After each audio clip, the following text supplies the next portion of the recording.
Nigeria, and I'm doing my oral presentation for software engineering. This is essay number 2 I'll be presenting. This is challenges and solutions in engineering secure software. All right, I'm gonna start my little timer right here because this is actually take number 2. The first take I went 17 minutes. So this time I'm gonna have a timer with me so I don't go over 11 minutes, I guess. All right, so yeah, so here's my introduction. So system and software engineers must be able to develop software that is safe, secure, and reliable. So basically, when you're developing a software, you don't want it to be vulnerable to attacks because first of all, it's not just you using your software. If you get attacked and your software has vulnerabilities and you lose your credit card information, you'll lose your passwords, your username, your email, whatever, that's on you. But when you have users of your application, other people are going to use that software that you develop, and when they get attacked, that your reputation goes down. No one's going to want to use your software. No one's going to want to use software developed by the guy that had the data leak that was the reason that their credit card had charges ran up. You know what I'm saying? So for your sake and for others' sake, you want to develop secure software. You don't want something where hackers can just walk in and walk out with 10 passwords, 100 passwords, 100 credit card informations. So yeah, it needs to be safe, secure, and reliable. All right, cyber criminals. So yeah, cyber criminals, they're gonna be generally pretty smart people. I mean, they wouldn't be cyber criminals if they weren't intelligent. They need to know how to work their way around a website, a database, any platform that they can get their hands on and find errors and find flaws where they can take advantage of it and steal information. And so they're going to use tactics like reverse engineering, SQL injection, and social engineering. And that leads me to my first example, SQL structured query language injection. So in this injection, basically an attacker puts malware into a database that is used by a website, transferring the malware from the website to the user of the site. And just like it describes right here, I have a picture that pretty much illustrates it. So let's say I'm a user and I want to go check my email. So I want to go check yahoo.com, right? I want to go check my email, see if that email came in, whatever. So I log on my own computer. I go to yahoo.com. I enter my username. I enter my password. And then little do I know that the username and password that I just entered into yahoo.com is actually, I don't know, freaking something else.com. It doesn't really matter what it is. The point being that if yahoo.com has been compromised, I've been redirected to some other site without my knowledge, and now I just entered my credentials into something else.com, and who knows who just took my information. It's certainly not yahoo.com, certainly not Yahoo, because they've been compromised. So now some hacker has my information, and that's basically how it works. So now they can take my email account, turn it into a bot, which is essentially a computer controlled account. They can do whatever with it. They can sell it. And yeah, so uh, MPAC is an example of one of these attacks. So MPAC was a toolkit back in 2006 that they used to commit SQL, and it consisted of keyloggers, which basically just tracks your keystrokes. So if I type in like my password, then if a keylogger is on my computer, then the hacker now has information to my password because I just typed it out and they track my keystrokes whatever I type. So now they have access to it. It came with rootkits, which essentially hides malware on your computer. So let's say like I have 20 Bitcoin miners on my computer with one rootkit. I would never even know. I would never even know that my computer is now turned to a Bitcoin plantation. And then bots, like I said before, bots are computer controlled accounts. So bots could be used to send out spam messages, spam emails. They could be used to overload a server and take it down the server. They could be used for a lot of things. One person can control a botnet, which is a group of bots, and they can use that botnet to do many malicious things. All right, and my second example of a tactic that cyber criminals use is social engineering. So I have an example here.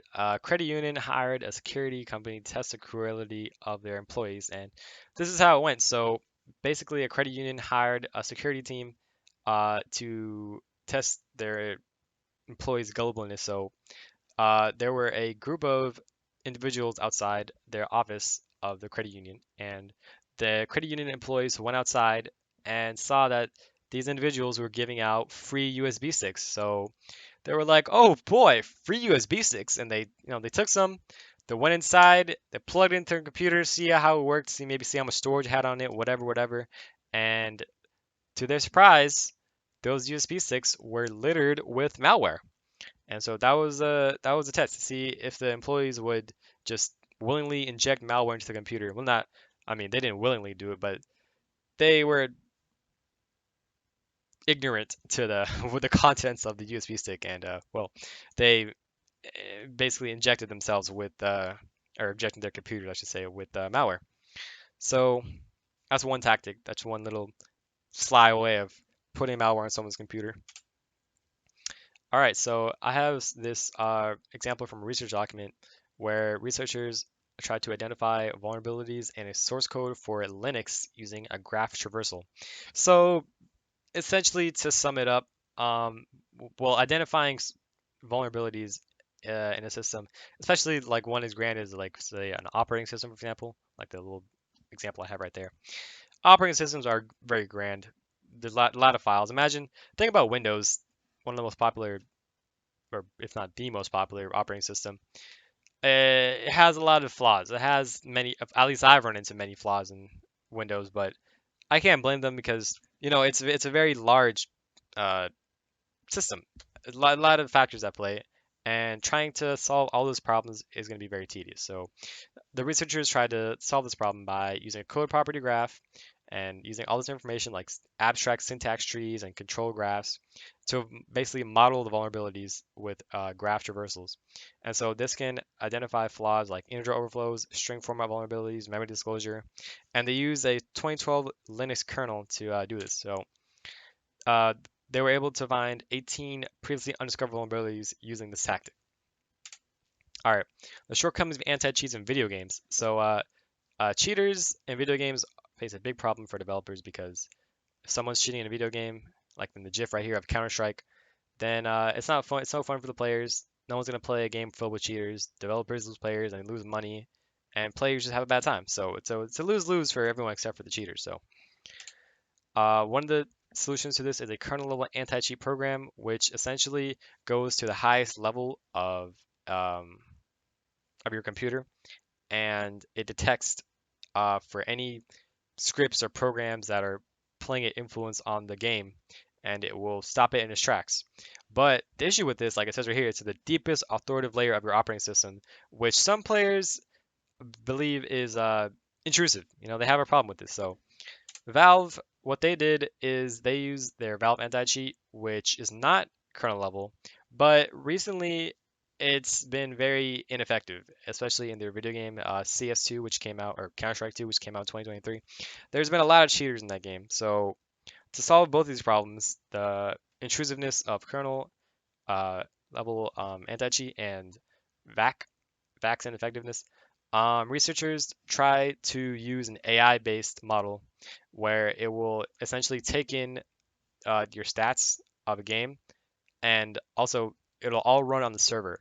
So the server will have an AI that will like take in the player stats and their current actions, what they're doing, their player history, their account history, and it'll take in all this information and put it into a vector, and it'll use that to determine whether a player is shooting or not. So for example, if a new account, a brand new account, is suddenly scoring at the top of the leaderboard, then that raises some flags, and they will likely be banned because they're probably cheating.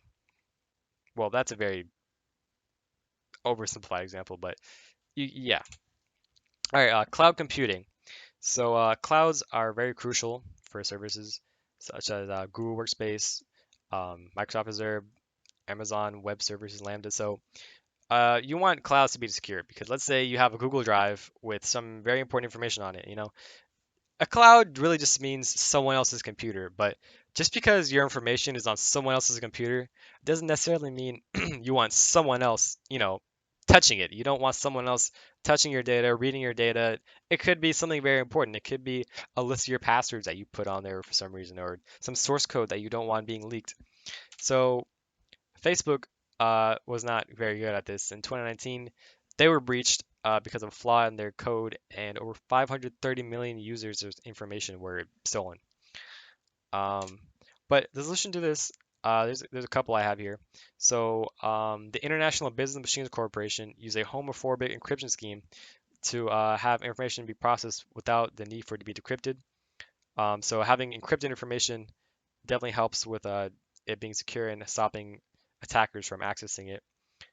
There's also Ganjan Yake's predictive privacy framework, which essentially is, let's say, like an employee in a company is using a utility, like a cloud-based utility, and they are all of a sudden using it strangely. They're maybe taking information that doesn't belong to them.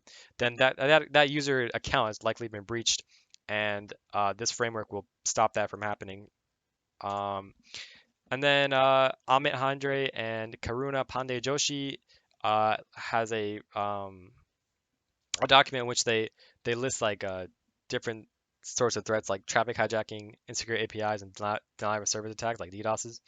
And they use a web ontology language to essentially like design a database that would recommend, like based on the threat that's being faced, it would recommend a tool for that face threat. And yeah, so system engineers, software engineers, they must be creative and knowledgeable. They must not make software that is vulnerable. Otherwise, they're at risk, their users are at risk, their paycheck is at risk, their reputation is at risk. And yeah, they've got to be prepared for DDoS attacks, malware, spoofing, DNS tunneling, and whatever these amateur engineers come up with to ruin their day. And these are my sources. And yeah, that's SA2.